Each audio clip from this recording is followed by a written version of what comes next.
Hello, David Clarke here from DVC Training, and in this video I'm going to go through the new features of EDIUS 9.4 that was released on the 9th of May 2019. EDIUS 9.4 adds a collection of nice new features to EDIUS, which includes being able to export MOV files in Apple ProRes format, which is something people have been asking for ages. Support of Apple ProRes RAW, improvements to the motion tracking, some nice small interface changes, improvements to the way that it handles some different video formats. And for workgroup users only, it includes some changes to closed captions. So what I'm going to do is take a look at all these changes here.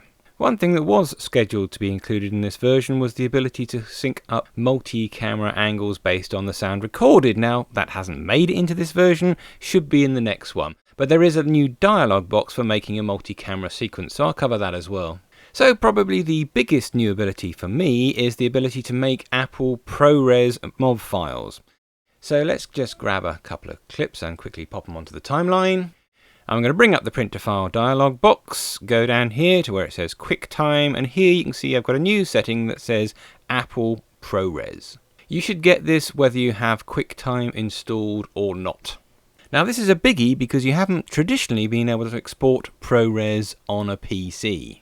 You've been able to load ProRes clips and edit with them, but not actually make ProRes. You could do it using a free program called FFmpeg, but that wasn't a proper Apple way of doing it, and some people did report compatibility problems with that. What you really wanted was the ability to make ProRes directly out of your editing program in a format that is certified by Apple. This is what has been added into EDIUS with 9.4. They added it into the Adobe applications a couple of months ago. Now we've also got it inside of EDIUS.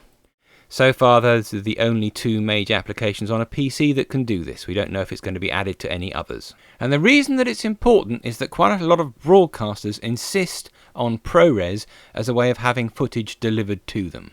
Which is obviously a bit of a problem if you couldn't make it out of your editing program because you had to faff around with different ways of doing it. Well, now all you have to do is pop up to print to file, choose Apple ProRes, open up the export dialog box and give it a name, and then they've got 4 different versions of ProRes listed. Now these are the most commonly types of ProRes used. It doesn't do everything, so it doesn't do things like ProRes 444, which is practically uncompressed. It does variations on ProRes 422 that you can see here. Now if you're familiar with ProRes, you'll know what these 422HQ, LT and proxy modes mean, but really they just go from the highest quality at the top to the lowest quality at the bottom. I tend to use 422HQ for most of my stuff. But you just choose the variation you want, give it a name, export it, and bosh, you've got a proper ProRes file. Now if you're not doing things for broadcast yourself, you might say, I don't care, why do I need ProRes? Well, I've actually found that since I've had the ability to make ProRes, it's actually a very good format for swapping footage in between different programs. So for example, I'm inside EDIUS here and I want to take a bit of footage out of this, pop it into After Effects, do some After Effectsy stuff on it and then bring it back. First of all, I want to get it out of EDIUS in the best quality possible. So without ProRes, I would come up to print to file and I would choose either Grass Valley HQ or Grass Valley HQX. These both make AVI files, but Grass Valley HQ is a really nice format. It gives you very high quality using a reasonable amount of space. If I wanted really the best quality possible, it would either be Grass Valley lossless or an uncompressed format, but they take up a huge amount of space, so I'd use Grass Valley HQ, and I've been using that for years.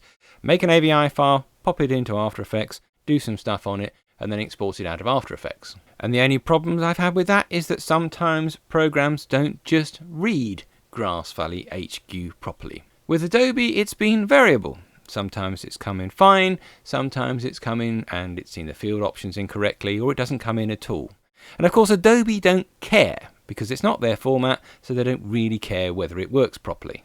If I was going between 2 copies of EDIUS, then I would 100% use one of these two, Grass Valley HQ for 8-bit and Grass Valley HQX for 10-bit. Or if I wanted really the best quality possible, Grass Valley lossless.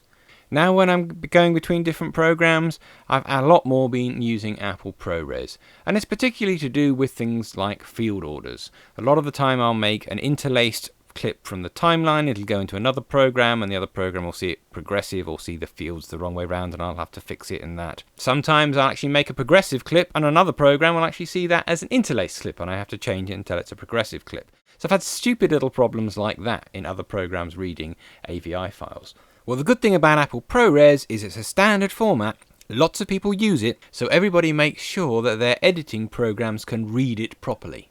Not everybody's going to make sure they put effort into reading Grass Valley AVI files properly, but they'll all put effort into making sure they can read ProRes properly. And of course, another place where ProRes is going to be extremely useful is if you're sharing footage with somebody who's using a Mac, because basically most Macs won't understand AVI files. You want a decent quality to give them, well, a Mac will read ProRes clips. Grass Valley did introduce something that lets you make Grass Valley HQ and HQX MOV files, but unfortunately you can't read those on Macs anymore anyway, because they've changed the way they do video on a Mac. So again, ProRes, great way of getting footage from EDIUS off to a Mac. You know, ProRes is used all over the place. Some cameras will film directly into ProRes. Things like Atmos Ninjas, they'll film into ProRes. It's just a really common format that's used everywhere, so everybody makes sure they can read it properly. It'll take up more space than a Grass Valley AVI file. If you really examine it in depth, you'll find that a Grass Valley AVI file is probably better quality for any given settings. But it's the compatibility that does it for me. Just lots of other things get them a bit better than they do Grass Valley AVI files. I mean, this has been a big pain in the neck for me for many, many years. I've been doing editing systems since 1995, and it's always been something that's come up. Why can we not make Apple ProRes out of our editing systems? Well, now you can, and it's an Apple-approved variation of ProRes. Now, in addition to making ProRes MOV files, you can also make ProRes MXF files. So what you do is obviously pop up to print a file, go to MXF, choose Apple ProRes MXF, and here you can see you've got your various options, and just select the one you want, give it a name, and bosh, you've got an MXF ProRes file. Now, the MXF variation you'll only get if you've got the workgroup version of EDIUS. One difference you've got between EDIUS Pro and EDIUS Workgroup is that the workgroup version can do a variety of MXF files that you can't do with the Pro version of EDIUS. You generally only need MXF if you're going off to broadcasters anyway. I mean, it's just a different way of saving a video clip like an AVI file or a MOV. But generally it's used by broadcasters, so it's only in the workgroup version of EDIUS. And it's not just ProRes, there's lots of other varieties of MXF which you'll find only in the workgroup version and aren't in the Pro one. Down here you can see another thing that we can now do in EDIUS 9.4 that we couldn't do before.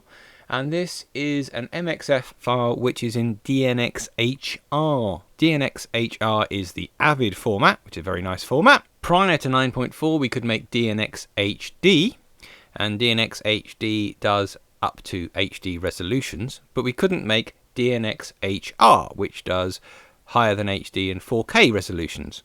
Well, now we can. And again, you can only do this if you've got the workgroup version of EDIUS, because it's an MXF variation. But again, if you want to swap between EDIUS and Avid, that's probably the best way of doing it, because that's Avid's own format, and now we can do DNxHR as well as HD. Again, this is a workgroup only option. Now, you can buy a plugin for EDIUS Pro that lets you make MXF files in DNxHR and DNxHD, but it's not really worth it because the actual price of the plugin is almost the same as just upgrading your EDIUS Pro to EDIUS Workgroup, and of course getting a bunch of other extra stuff as well. You might also have seen there's another new MOV format that we've got added in, which is this ability here to make H.264 and H.265 MOVs. Now you can see here I've got Apple ProRes, I've got QuickTime, which you'll only get if you've actually installed QuickTime for Windows, and I've got some Grass Valley formats. Well, you could make H.264 using QuickTime for Windows, but it's using an Apple encoding engine that was really, really slow. Well, now they've added in the ability to use EDIUS's own H.264 and H.265 encoding engines to make MOV files. Previously you could make them with MPEG-4 files, now you can make MOVs as well. Now, most of the time, personally, I'd make MP4 files because everybody understands those. But again, if you're going off to somebody who's using a Mac, they might want an H.264 MOV. Well, now you can do that. H.265 is using the hardware, the quick-sync hardware that's built into the latest processors. This particular system doesn't have quick-sync, so if I click export on that, it says you can't do H.265, which of course I could if I had quick-sync on this particular system. H.264 MOVs will work whether you have quick-sync or not, and if you've got quick-sync, it'll use it. And you get exactly the same settings here as you do when you're making MP4 H.264 and H.265 files. Now also on the ProRes front, EDIUS will now read Apple ProRes RAW files. Now Apple announced ProRes RAW at the NAB show in 2018. Now I have done some videos about filming in RAW video formats and how it gives you a bigger range of brightnesses in the image to deal with, and you can get better quality out of it. One of the formats I particularly talked about was using DNG files, which was in Blackmagic cinema cameras. And it's a great format for quality, but a bit of a pain in the neck to deal with. I mean, particular DNG files is a series of still images, so you've got 25 still images a second. Each video clip ends up with thousands of still images plus a sound file, and if you need to move it around or whatever, you've got lots and lots and lots of small files that you've got to make sure you take the lot around. What Apple did was say, okay, we want the same kind of qualities and abilities that you can get from that, but we want it in a single file.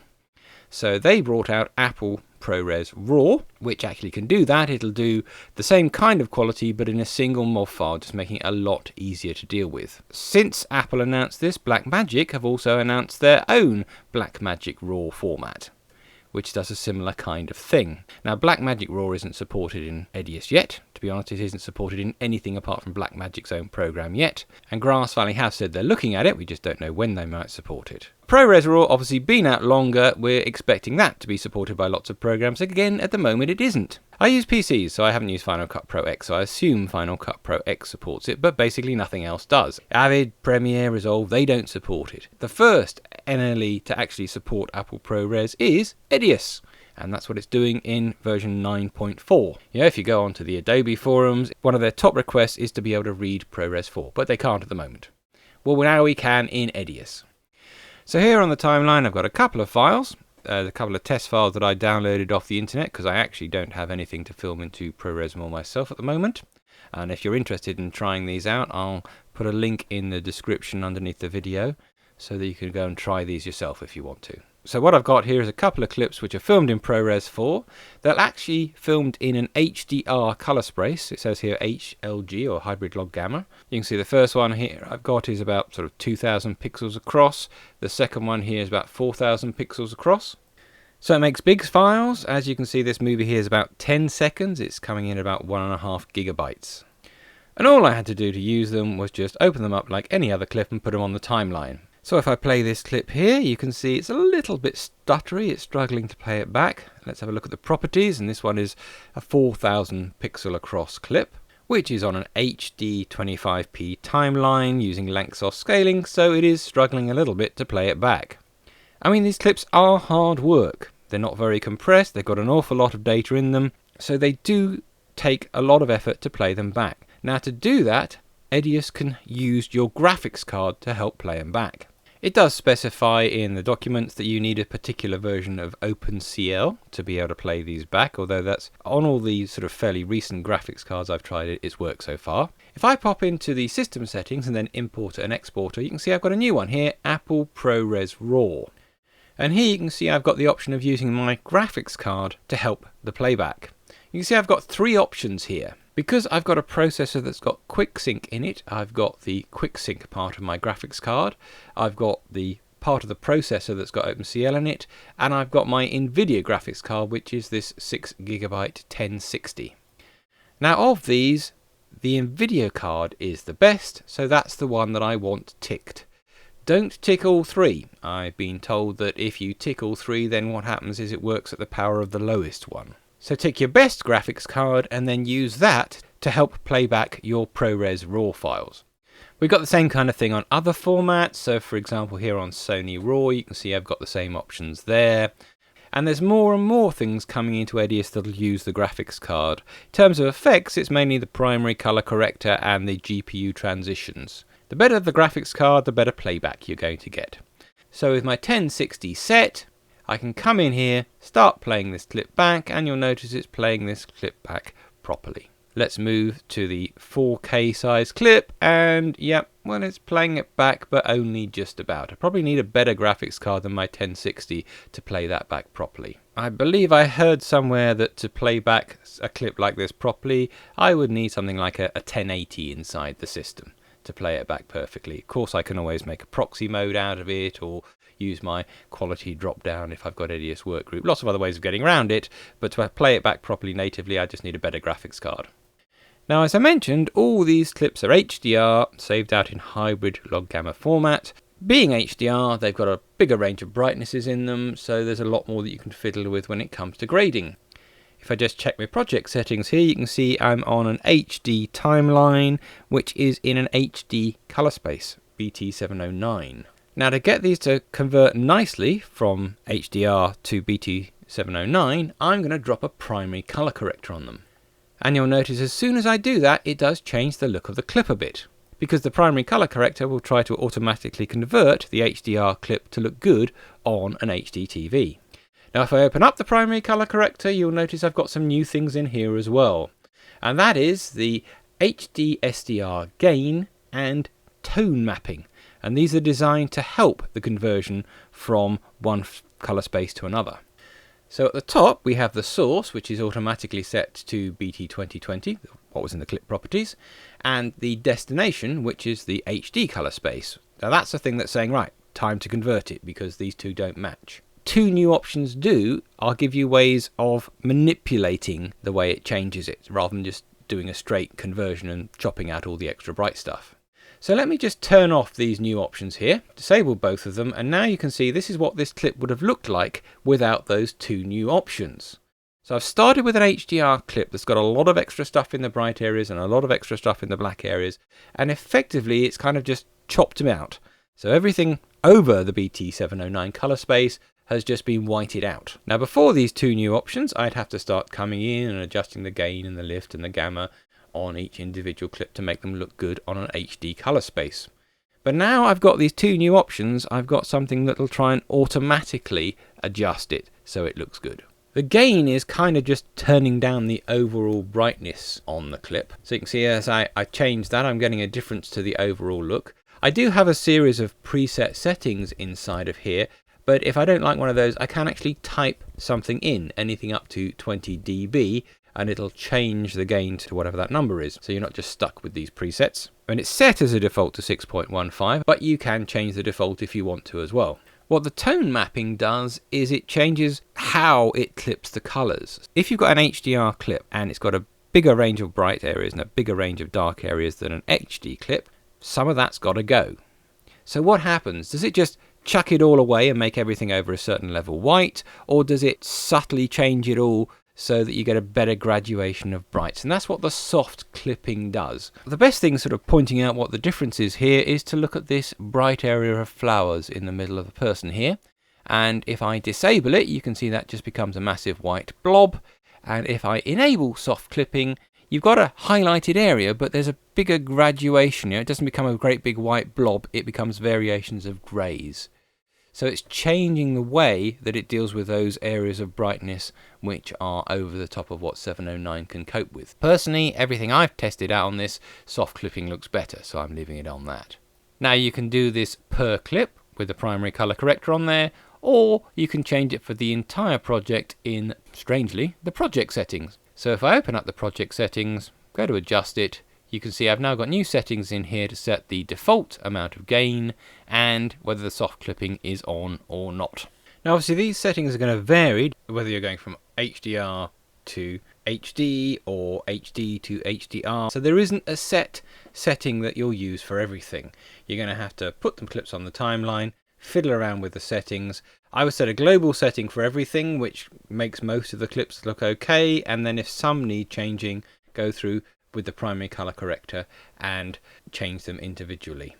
But this should make it a lot easier to say make an HDR edit, and they say convert it from an HDR edit to an HD edit. So it should be easier and you should be able to do it with a lot less fiddling than before. Of course, to get any of these things affecting any clips, you have to have a primary color corrector on the clip. You can't just set something in the project settings and expect things to change. It only changes if every clip has a primary color corrector. And the primary color corrector is one of the things which is souped up by the graphics card. So you put a decent graphics card in there, you'll get better playback. Although make sure you don't enable the GPU playback if you're using Windows 7 on EDIUS, because it doesn't get on well with the primary color corrector on Windows 7. Windows 10 is not a problem. The other new thing that we have for HDR is some HDR color bars. Of course, you're only going to use these if you're using HDR, but now you've got some color bars so you can calibrate your screens properly, or just put them out as a test shot at the start of a clip. Now let's have a look at some of the other changes. First of all, there's a few things that have been changed under the hood, and there aren't any extra tick boxes that you might notice about these. They just have been improved. So the first of these is an improvement in the way EDIUS will play back H.265 files. H.265 is a new format starting to be used in lots of different cameras, but it's hard work to play it back. Now if you've got Intel QuickSync, EDIUS will use that QuickSync to help play back H.265 files, and it'll do it very well. If you haven't got QuickSync, then your processor has to do the job.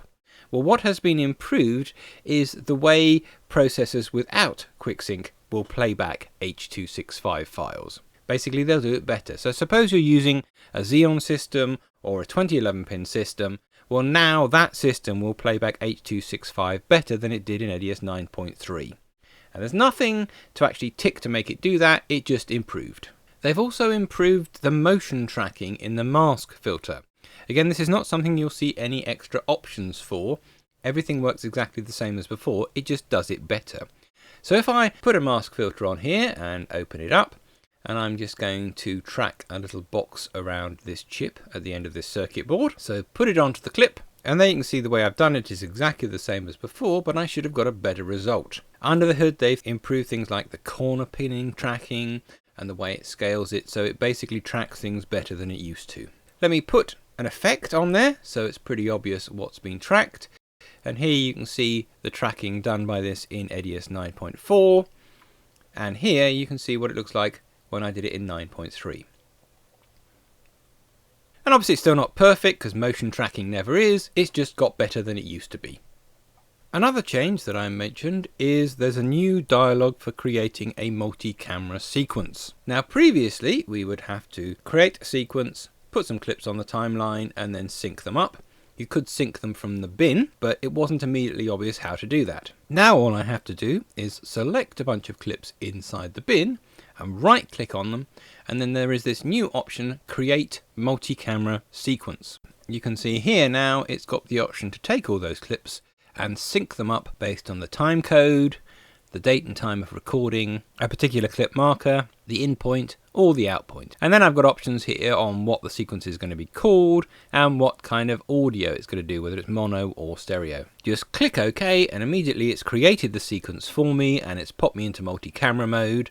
You can see it's put me on a mode with only 3 cameras, but I'm going to pop up to the mode button and change it to be 6 cameras. So you can see here 6 cameras and a master. And you can see now my multi-camera sequence is all ready to go. Just start editing and start multi-cameraing. It's just a nice, quicker way of making a multi-camera sequence than we had previously. Presumably, once they add it, we'll have the option to sync it on the sound in the same dialog box. There's a nice change to the Gaussian Blur filter. So the Gaussian Blur is a nice high-quality blur, which you can keyframe, unlike most of the blurs in EDIUS. But in previous versions, it was limited to being changed in amounts of 1 percentage point. So you can go from 10% to 11% to 12%, but you couldn't go in the middle. So you couldn't be very subtle with the blur on the footage. Well, now you can change the amount of the blur by 0.1 or 0.2 or 0.3. If I grab hold of the slider here, or I use the numbers next to the slider and just jog up and down on them with the mouse wheel, they go up in amounts of a complete unit of 1%. But I can come in here and just click on the numbers and I can type in like 12.1 or 12.2 or 12.3%. Also, if I come down to the timeline area here, where you can see I've got exactly the same numbers that are up next to the sliders, and I stick my mouse wheel over those, then I can jog the mouse wheel up and down, and that will go up a 0.1% every time I move the mouse wheel. So what I'm going to do is just put a couple of keyframes on here, so I can just keyframe it and add in a nice subtle blur slowly, which is only adding in a few percentage points and going gradually between them. There's a nice little change in the voiceover tool. So we could always change the volume of the recording using the slider here, but now we've also got a numeric field, so you can adjust the volume just by wheeling up and down with the mouse, or you can type in a specific number. So again, you can just be a little bit more accurate when it comes to doing a voiceover. Another change we've got is to do with the project preset wizard. Now normally you get this the very first time you started up EDIUS, but you can also get to it by going to the System Settings and Application Project Settings and then clicking on this Project Wizard button, and you get up this dialog box. So from here you choose what format of project you want to make, like I'm choosing high definition here, what frame rates you want to make, the bit depth, and the number of audio channels. This number of audio channels was a new thing that got added in during the EDIUS 9 lifecycle. Well, now we've got down the bottom this new thing, set overscan size to 0%, which personally I would always tick. Now I'd always want the overscan size to be 0, and because it defaulted to 3%, you'd actually have to go into every project preset that got made and change it manually to 0, which was just slightly irritating. Well, now you can tick this box and every project that you make up, the actual setting for the overscan will be 0. Now if you don't know what the overscan size is, I'll show you now. So let me take this project and put in this really exciting shot of a hard drive. These clips are high definition. Now I'm going to put a page peel transition on there, and as I drag through it you can see, yep, absolutely no problems at all with the page peel, looks fine. Now if I look at my project settings here, you can see the overscan size is set to 0%, which like I said is my preference. It used to default to 3, so let's set it to 3 and see what happens. So let's just drag through the timeline here and get to the transition, and suddenly you'll notice what is happening here is I've got a border around the edge. 3% in of the picture is not being affected by my transition, which basically looks a little bit weird. And you might think to yourself, why would you ever want that? It looks awful. It's there because it actually cleaned up standard definition footage in the old days. Now the only way I can show this off is to not use some high definition footage, but instead I'm going to load up some standard definition high 8 footage. So here you can see this shot of the beach, currently set so I'm on a widescreen timeline, and just looking at that you can see along the bottom here a little bit of noise, a little bit of nonsense going along at the bottom of the image. And at the moment this is a 4:3 clip that has been scaled to fit on a widescreen timeline. But I'm going to go into the project settings and I'm going to change it to be a standard definition 4:3 timeline. And if you have a look at that now, not only do I get a bit of rubbish along the bottom, but you'll notice my image doesn't even stretch across the entire thing. There's slight black borders down the left and the right side.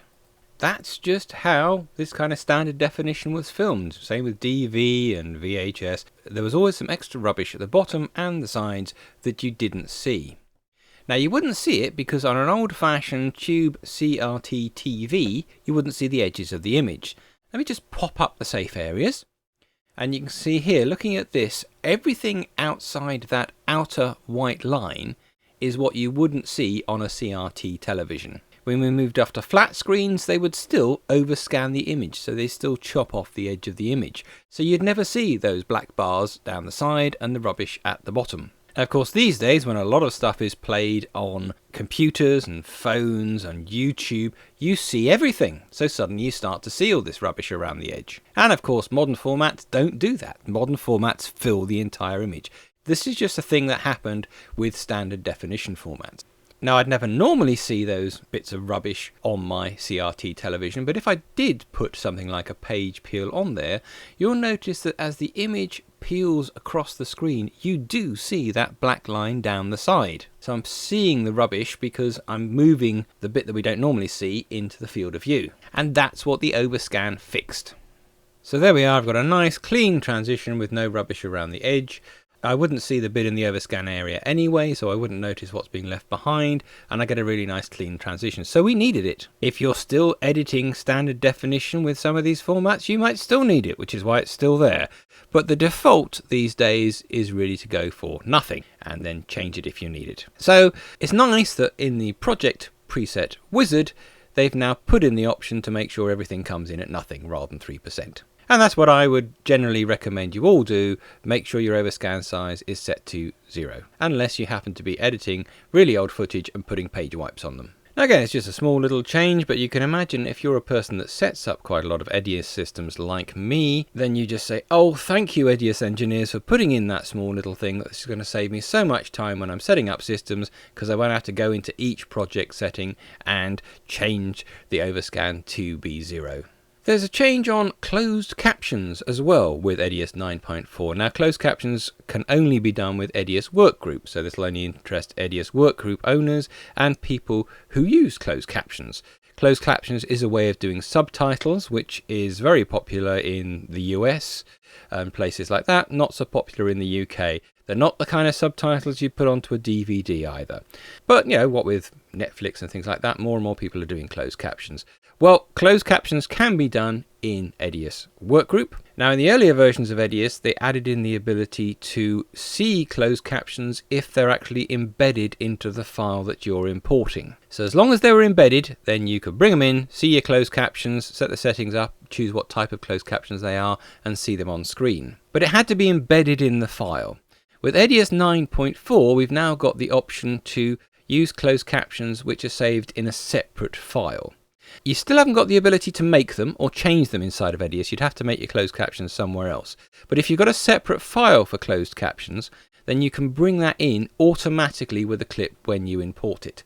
So let's just open up the import clip file dialog box. And down here you can see this little tick box that says detect captions file. Now, as long as that's ticked, and as long as the captions file has got the same name as your main file, EDIUS will automatically bring both of them in, and those captions will be linked to your video clip. If it doesn't work, you do have the option of attaching a captions file to a clip afterwards. So you import the captions file to the bin, and then you choose this option to attach your captions to the movie clip, if it didn't automatically do it when you brought the stuff in the first place, or if you're doing it after the event. Finally, you've got a new tab on the properties of a clip which actually says use captions file and tells you what captions file you're actually using. When you export the file, if you choose a file format that lets you embed captions, then you can come down to the caption settings here and you can choose to embed them in the file.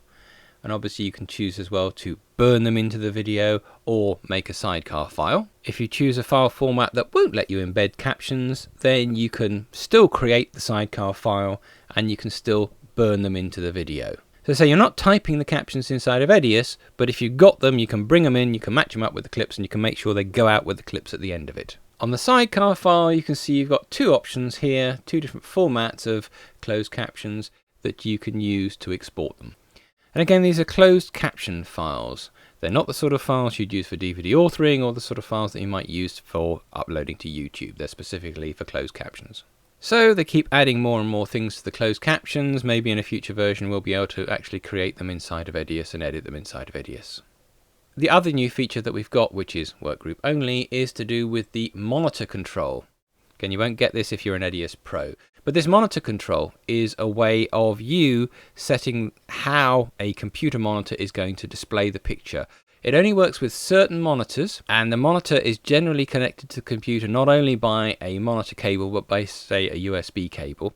And then EDIUS can switch the color space on the particular monitor to match the project automatically. And what they've done in 9.4 is just added in some more Canon screens that weren't there in the first place. So if you get these particular Canon monitors and you enable the monitor control, have it plugged in properly, EDIUS will switch the color space on that screen automatically as you switch the project color space. Now, this has nothing to do with monitoring EDIUS through a Blackmagic matrix card or whatever. This is specifically to do with monitors connected to your graphics card and controlling the color space on them. The other new thing they've added in is the ability to use the Arja IO 4K as a preview device inside of EDIUS. We can use some Grass Valley cards, we can use Matrox MX02s and a lot of Blackmagic cards, and now they've added the ability to use in a new Arja card to get a preview out of EDIUS.